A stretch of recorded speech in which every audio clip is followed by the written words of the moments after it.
반갑습니다. 오늘 생명샘교회가 설립 예배를 드리시는데 정말 교회 하나가 세워지는 것이 얼마나 큰 일인지 여러분들은 모두 알고 계시리라 믿습니다. 백범 김동욱 선생님께서 이런 말씀을 하셨습니다. 나는 경찰서 10개를 짓는 것보다는 교회 하나를 세우겠다라는 말씀을 하셨어요.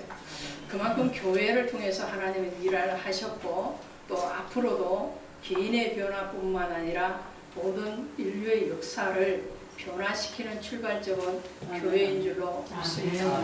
특별히 경찰서가 사람을 변화시키는 것이 아니고 교도소가 변화시켜주는 것이 아니고 교회를 통해서 하나님은 사람을 변화시키고 인류를 변화시켜가는 그런 것을 생각할 때에 오늘 생명샘 교회의 출발은 엄청난 일이고 또 하나님 앞에 당연히 축하를 받아야 되는 일인 줄로 믿습니다. 오늘 이스라엘 백성들이 홍해를 건너고 단 3일 만에 그들의 심령이 변화되어졌습니다. 홍해를 건널 때에 그리고 그 건너고 난 뒤에 모세와 미리암의 소고를 치면서 정말 흥겨워하면서 온 백성이 정말 잔치를 벌였습니다. 노래하고 춤추고 하나님을 찬양했어요. 그런데 그것이 단 3일밖에 지나지 않았어요. 3일이 지나고 나니까 오늘 수루 광야 마라라는 지역에 와서 이들의 심령이 불평과 원망과 그리고 정말 하나님을 원망하는 그런 부르짖음이 충만했어요. 은혜가 충만한 것이 아니고 원망이 충만한 그런 상태에 와 있더라라는 거예요. 인류의 역사는 물을 어떻게 사용하느냐 그리고 그 물의 흐름에 따라서 모든 문명이 변화되어졌고 또 그 문명이 일어나기도 하고 지기도 했습니다. 우리나라도 한강의 기적이라고 하죠. 남한강은 강원도 태백시에서 출발을 합니다. 북한강은 금강산에서 출발을 합니다. 이런 남한강과 북한강이 어디서 만나느냐 하니까 양평에 있는 양수리에서 만납니다. 순 우리나라의 말로는 두물머리라 부르죠. 그 두물머리에서 만나서 한강으로 흘러가는 것이 우리나라의 발전을 이룬 큰 물줄기가 되었습니다. 오늘 생명샘 교회가 이 아산 지역뿐만 아니라 하나님의 복음의 큰 물줄기를 이루어 가시기를 주님의 이름으로 축복합니다. 그러려면 물을 잘 써야 된다. 할렐루야. 창세기 1장에서 하나님이 수면 위에 성령이 수면 위를 운행하시고 궁창을 만드시죠. 궁창 위의 물과 궁창 아래의 물로 출발을 하는 것이 창세기 1장입니다. 그런데 그 창세기 1장의 물로 출발한 것이 계시록 22장에 가면 생명수 강으로 마무리를 짓습니다. 구약의 출발은 태초에 하나님으로 출발을 해서 말라기 4장에 가시면 만군의 여호와의 말씀이니라로 끝이 나갑니다. 신약에서는 예수 그리스도의 계보라 적보라 시작을 해서 계시록 22장 21절에 가시면 주 예수 그리스도의 은혜로 마침표를 찍어요. 이게 무슨 말씀이냐면 구약의 권원은 하나님이세요. 하나님으로 시작해서 하나님으로 끝납니다. 신약의 권원은 출발은 어디냐면 예수 그리스도십니다. 예수로 출발해서 예수로 마침표를 찍습니다. 이 구약과 신약이 합쳐져서 하나의 성경, 유일하신 하나님이신 예수 그리스도를 증거하고 있습니다. 할렐루야. 오늘 이렇게 우리는 예수 그리스도를 증거하는 자로 부름을 받았어요. 그 증거하는 그 물 근원이 어디에 있느냐라는 것이죠. 그래서 물을 오늘 살펴보려고 합니다. 성경에 여러 흐름 가운데서 물로 시작해서 물로 끝난다고 그랬죠. 창세기 1장이 물로 시작하고 계시록이 물로 끝납니다. 성경은 그래서 물로 시작해서 물로 끝났는데 그 중간에 노아의 홍수도 있고요, 나일강도 있고요, 홍해도 있고요. 그리고 오늘 말씀하시는 이 마라의 샘물도 있습니다. 수많은 물들이 흩어져 있어요. 그러면 물을 어떻게 쓰느냐에 따라서 인류가 변화했고 사람이 변한다고 그랬어요. 물은 물이 돼 어떤 물이 되어야 되느냐라는 말씀이시죠. 어떤 물이 되어야 되겠습니까? 당연히 우리는 오늘 하늘샘 교회, 생명샘 교회, 생명샘이 돼야 돼요. 생명샘이 되어야 되는데, 자, 오늘 이 물줄기를 보면 우리는 성물이 아니라 단물을 만나야 되는데, 단물이 어디에서 출발하고 성물이 어디서 출발을 하느냐, 그 원인을 알면 된다는 거예요. 오늘 수로라는 이 지역을 보면 이 지명이 장벽이라는 뜻이에요. 말하는 나라는 단어의 뜻이 뭔지 여러분 너무나도 잘 아시죠? 서다, 괴롭다, 고통, 이런 뜻을 가지고 있어요. 인생의 장벽을 만나고 성물을 만나는 그 고는 발원지가 어디냐는 거예요.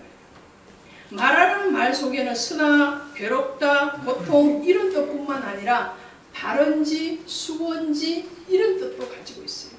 물의 출발이라는 거예요. 물의 출발이, 성물의 출발이 어디냐면 에덴에서 출발을 합니다. 에덴에서 아담의 죄로 인해서 우리 심령에 죄가 들어오고 그 심령에서 성물이 출발을 해요.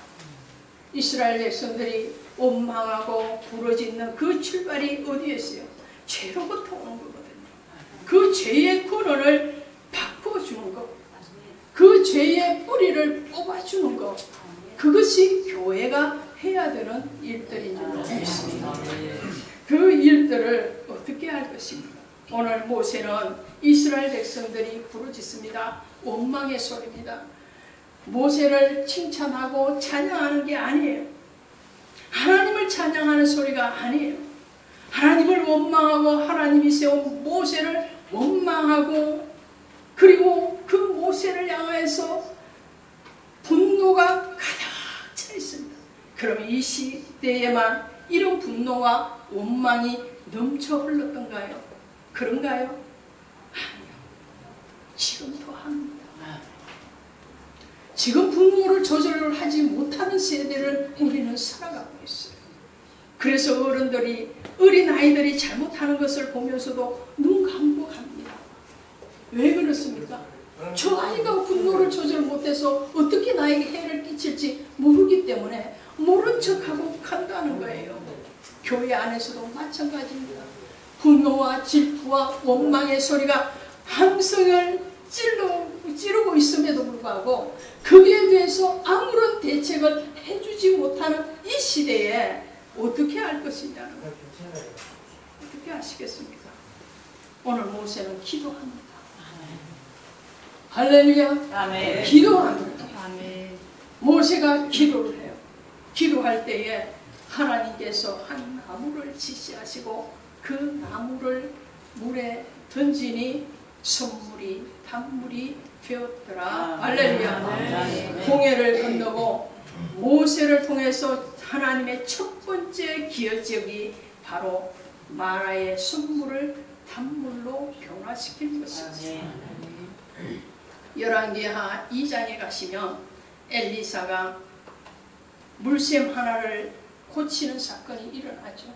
그 물은요, 서서 폭이 있어서 열매가 익지 못하고 익기도 전에 다 낙과를 하고 나무들이 죽어가는 그런 물 속에 엘리사가 소금 한 줌을 집어넣어서 그 물을 고치고 다시는 익지 아니한 상태로 떨어지는 일이 없게 합니다. 할렐루야. 교회 안에서 익지 못하고 떨어지는 열매들이 없기를 주님의 이름으로 축복합니다.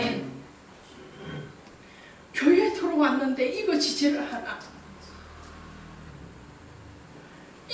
그렇지 아니할 뿐만 아니라 교회를 등지고 하나님을 등지고, 물론 하나님의 편에서 예정되어지지 아니하는 영혼이라고 말을 할 수도 있겠지만 그렇지 아니할 수도 있지 않겠습니까? 아멘. 익어지지 않고 떨어지는 그 물을 치유하는 것은 다른 어떤 것도 아닌 소금이었습니다. 이것이 엘리사가 일으킨 첫 번째 물을 통해서 일으킨 기적입니다. 또 있습니다.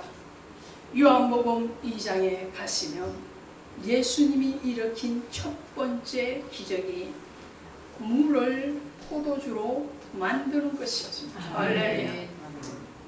그 물은 마시는 물이 아니에요. 그 물은 중동지방 특성상 손발을 씻기 위해서 돌 항아리에 담아둔 그런 물이었습니다. 그 물을 떠다가 연회장에 갖다 준 종만이 그 물이 어떻게 하여서 이전보다도 더 질 좋은 포도주가 되었는지를 알더라 했습니다.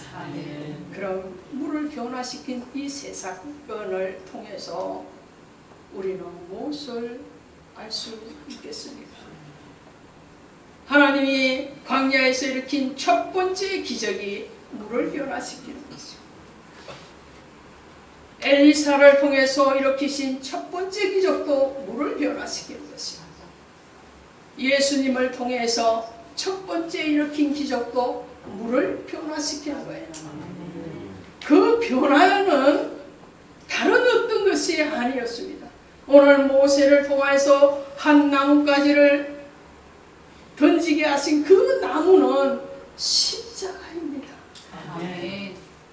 엘리사가 던진 그 소금은 언약의 말씀입니다. 종이 가져다 준 그 물은 예수 그리스도께서 종으로서 죽으심에 대한 얘기입니다. 부활과 죽음을 얘기합니다. 예수님이 사마리아 여인, 요한복음 4장에 가면 사마리아 여인을 만나시죠. 그 사마리아 여인의 가슴이 어떤 가슴입니까? 단물의 인생인가요? 아니죠. 선물이죠. 너무너무 서죠. 모든 사람들에게서 자신을 가로막기로 가리고 싶은 인생입니다. 다른 사람에게 그 자신이 드러나는 것이 싫은 사람이에요. 그런 사마리아 여인을 예수님이 우물가의 사랑을 하십니다. 할렐루야. 이것은 우물가의 사랑이에요. 그 사랑을 하시면서 주님이 주시는 물은 먹어도 목마른 야곱의 우물물이 아니었고 하나님 자신의 생수를 주셨습니다. 그 생수를 주시면 바로 그분이 십자가 위에서 흘리실 옆구리에서 흘러나올 그 물과 피라는 것을 기억하시기를 바랍니다. 요한일서 5장 6절에 가시면 이런 물과 피로 임하신 신이시니 곧 그리스도 예수시라. 할렐루야. 예수님은 물과 피로 임하셨다고 했습니다. 오늘 이 교회 위에 예수 그리스도께서 물과 피로 임하신 줄로 믿습니다. 그 물과 피를 오늘 이 교회가 여기에서 섬기고 계시는 우리 성목사님이 또 성도님들이 전가하고 중매자로서의 사명을 감당해야 될 줄로 믿습니다. 고린도후서 11장 2절에 가면 사도 바울이 말을 합니다. 내가 너희를 정결한 처녀로 한 남편인 예수 그리스도께 인도하려 함이로다. 할렐루야. 이것이 교회의 사명. 교회의 사명은 모든 상처받고 그리고 소외되고 성불 인생, 아담으로부터 흘러내려오는 그 죄로 인하여서 극복할 수 없는 그 죄의 유혹에 걸려 넘어져서 내 인생이 서게 되었습니다. 내 삶이 너무나도 거친 장벽에 가로놓여 있습니다. 그런 사람들에게 예수 그리스도의 신부로 변화시키는 것입니다. 아멘. 그 변화는 사람의 지식이 아니라 아멘. 사람의 삶의 방식이 아니에요. 아멘. 그것은 예수 그리스도의 말씀을 통한 아멘. 그리스도께로 인도하는 생명샘이 되어야 되는 겁니다. 아멘. 할렐루야. 할렐루야. 아멘. 자, 보십시오. 오늘 마라의 선물을 만났을 때에 모세가 부르짖었다고 말씀을 드렸죠. 그랬더니 보이는 것이 무엇이었습니까? 한 나무를 지시하신지라. 그 나무가 이전에 있었던 건가요? 아니면 새로 번쩍하고 세워진 나무가요? 있었어요. 과거에도 있던 나무였습니다. 있던 나무였는데 부르짖을 때 하나님이 눈을 뜨게 하셔서 뜨게 하신 겁니다. 아멘. 우리 예수 그리스도께서는 만세전에 계셨던 분이시고 아멘. 또 성육신 하신 것도 2000년 이전에 예수 그리스도이십니다. 아멘. 그러나 그 예수 그리스도를 아직도 보지 못하는 사람들, 만나지 못한 사람들, 아직도 경험되어지지 아니한 그 사람들에게 교회와 목회자와 먼저 은혜받은 성도는 그 길을 안내하는 것입니다. 아멘. 바울이 고백했던 것처럼 성도님들을 그들을 예수 그리스도의 정결한 신부로 증매하는 역할이 바로 교회의 역할이요 먼저 은혜받은 자들의 몫인 줄 믿습니다. 이러할 때 어떠한 결과가 일어나나요? 오늘 본문 말씀 중에서 읽지 않았습니다. 마지막 절 27절 보시면 그들이 엘림에 이르니 거기에 물샘 12과 종려나무 몇 그루요? 70그루가 있는지라. 그리하면이 오늘 하나님께서 여호와는 치유하는 하나님이라. 선물의 인생을 장병 만난 인생을 치유하여서 어찌하겠다는 거예요. 하나님의 백성 삼으시겠다는 거죠. 하나님의 나라를 이루시겠다는 것이죠. 엘림은 하나님의 숲입니다. 종려 70그루와 물샘 12는 이스라엘 전체를 얘기해요. 모든 믿는 자들, 모든 교회를 통해서 하나님은 하나님의 나라를 세우시겠다는 거죠. 선물의 출발은 아담으로부터 출발을 했다면 단물의 출발은 예수 그리스도의 십자가로 출발을 합니다. 할렐루야. 예수 그리스도의 십자가예요. 그리하니까 오늘 엘림을 만나는 것 같이 하나님의 다스림에 순종되어지니까 그의 나라가 되고 그의 자녀가 되는 것처럼 에스겔서 47장에 가면 성전 문지방에서 흘러내리는 물이 모든 사막인 아라바 사막으로 들어가서 그 물을 소생시킵니다. 죽었던 물이었어요. 물고기가 살 수 없는 그 물을 성전 문지방에서 흘러내리는 그 생명의 말씀을 통해서 물고기 같은 모든 성도들이 다시 소생함을 입었습니다. 할렐루야. 이 물이 계시록 22장에 가시면 생명수 강, 양 옆에 나무들이 있었는데 그 나무에는 어떻게 해요? 에스겔서 47장의 나무들처럼 망국을 소생하는 그런 열매를 맺게 됩니다. 오늘 이 축복이 어디에서부터 출발을 해야 되겠습니까? 예수 그리스도의 십자가에서 흘리신 물과 피로 출발을 해야 됩니다. 그 출발을 알리는 신호는 교회에서 일어나는 줄로 믿습니다. 아멘. 오늘 생명샘 교회가 이런 사명을 잘 감당하셔서 정말 생명샘 교회에서 살아나는 영혼들이 문제가 해결되는 사건들이 물이 고침을 받는 것과 같이 인생이 변화되어져서 하나님 앞에 돌아오는 그 축복의 소리가 날마다 날마다 메아리 쳐서 울려가시기를 주 예수의 이름으로 축복합니다. 아멘. 십자가의 중매자로 롱런하시는 목사님 되시고 교회 되시기를 주님의 이름으로 축복합니다. 아멘.